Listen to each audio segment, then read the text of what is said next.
Hello and welcome. You are currently watching a video on how to enhance your battling experience. This video is broadcasted on Screencastify in conjunction with Prezi. This topic area is centered on street-style battle culture and is in regards to in-person battles. Whether you are new to battling or an experienced battler, this video is for you. Hi everyone, my name is Killerina and I'm the creator of the presentation as well as the narrator of this video. Before we begin the presentation, here are a few disclaimers. First, please excuse any background noise as I am not in control of anything happening outside in the background. Second, I will be sharing additional verbal content throughout the video that is not on the actual slides.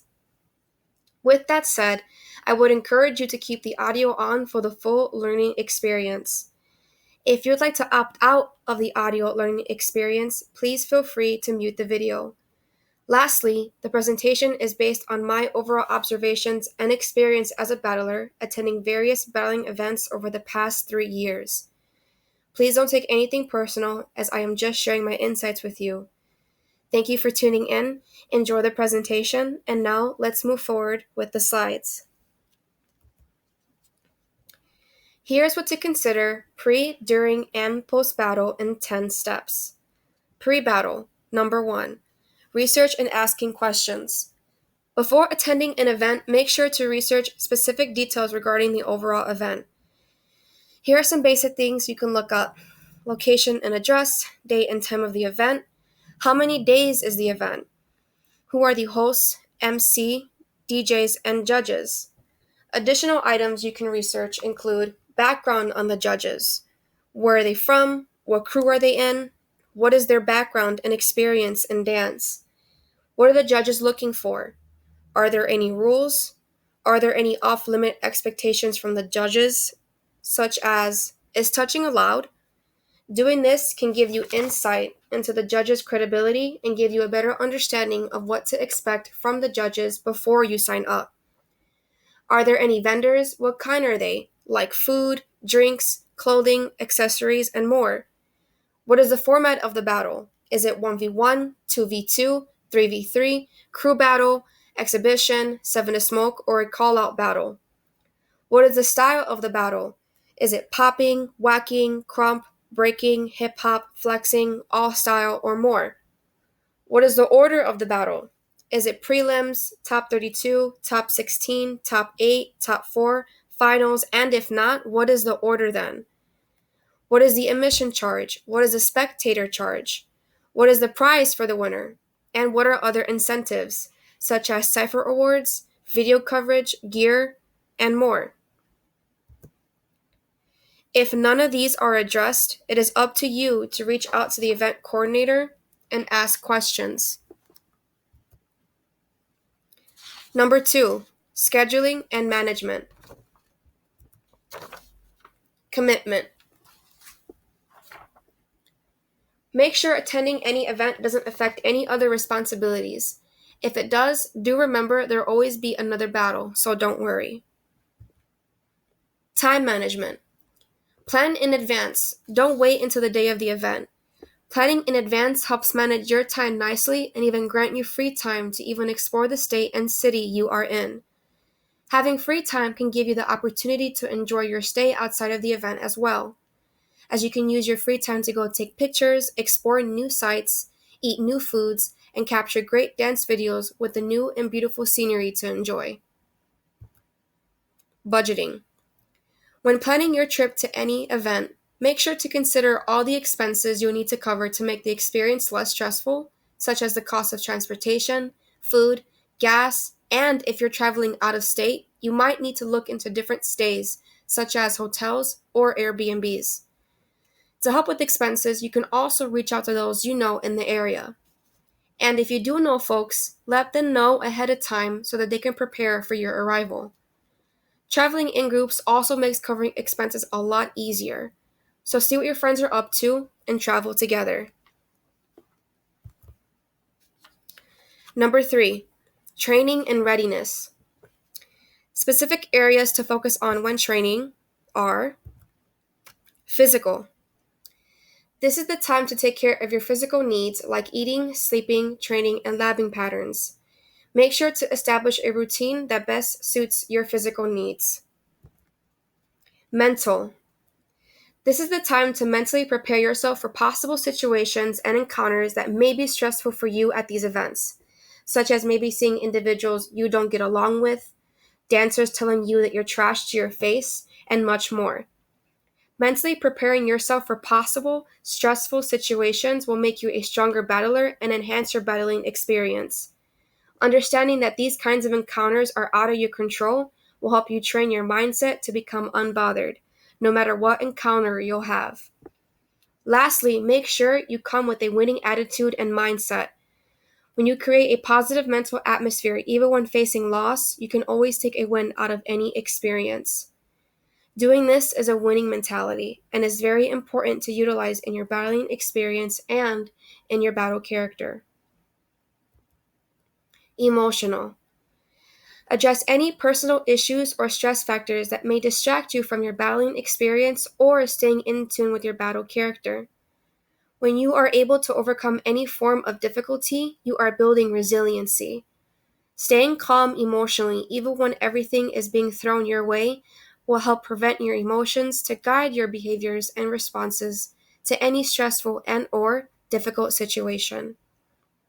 What to know before you go. Transportation and sleeping situation. How are you getting there and coming back? If the event is more than one day, where are you going to stay? Note that it's okay to be at an event 30 minutes early.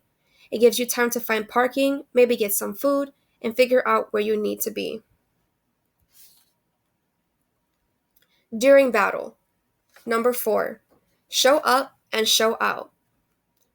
The most important reminder is to show up on time.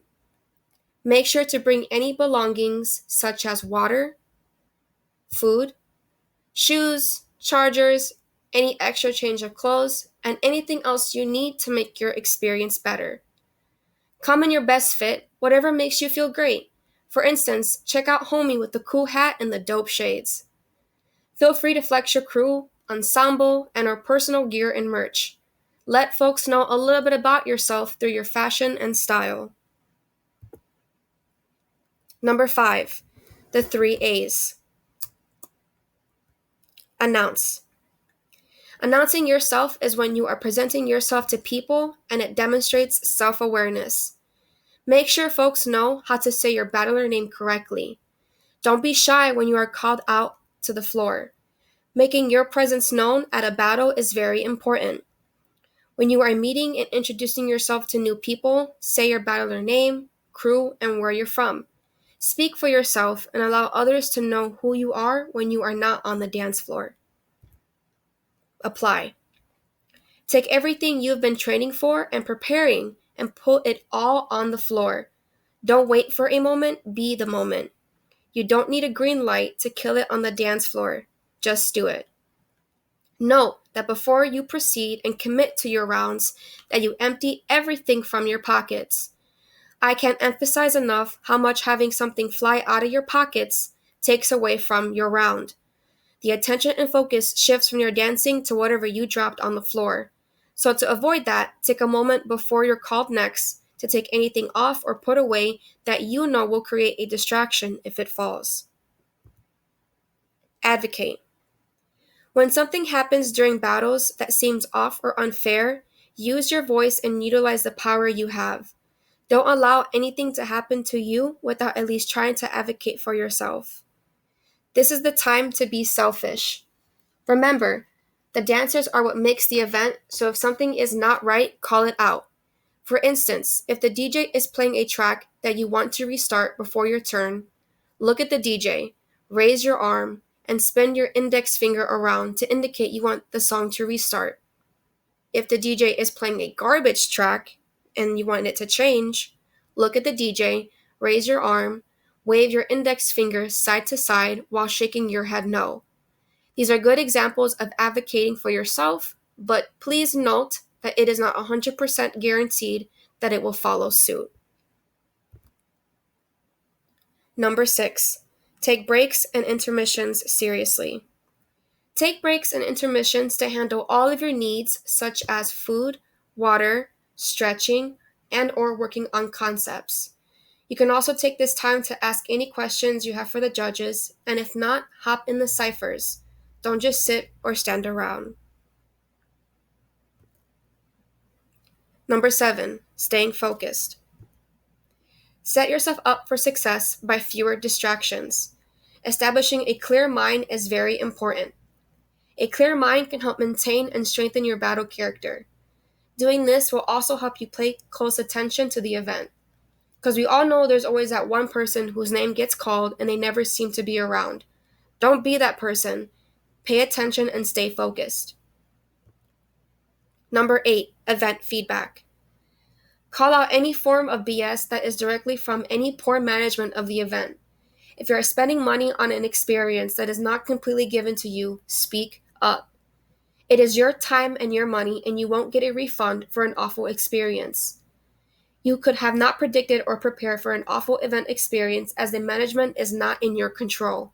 So, might as well call out folks on their BS and give feedback. A good example of this is when I paid for an event that I will not name or mention, and allegedly the cost was supposed to cover for food and a seat, as is stated on the event flyer and had been posted for months. However, there was no food provided and all seats were unavailable as there were not enough for folks. This made me question where my money was going if food and additional seats were not available. And so I spoke with the host of the event and I was given $10 back. Although I would argue that I should have gotten all my money back, not just $10, this is a great example of an experience I went through where I utilized my voice to give event feedback while advocating for myself. Post-battle. Number 9, being responsible for yourself. Pay attention to your belongings and make sure that you have everything before you leave.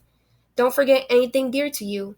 Make sure you've networked and said thank you to those who coordinated the event. Leaving a lasting impression is very important. Socially, our first impressions as dancers aren't accountable to how we've presented ourselves, because normally battlers are focused on the event, not about making a first impression. Number 10, go mingle, go eat, and go home.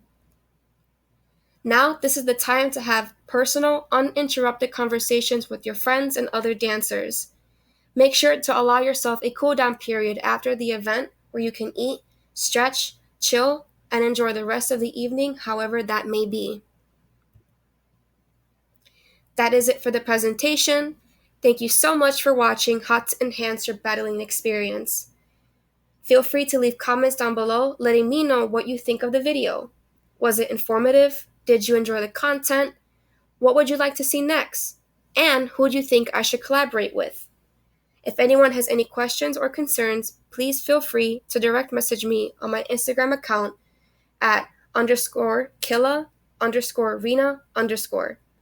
Till next time, Killarina out.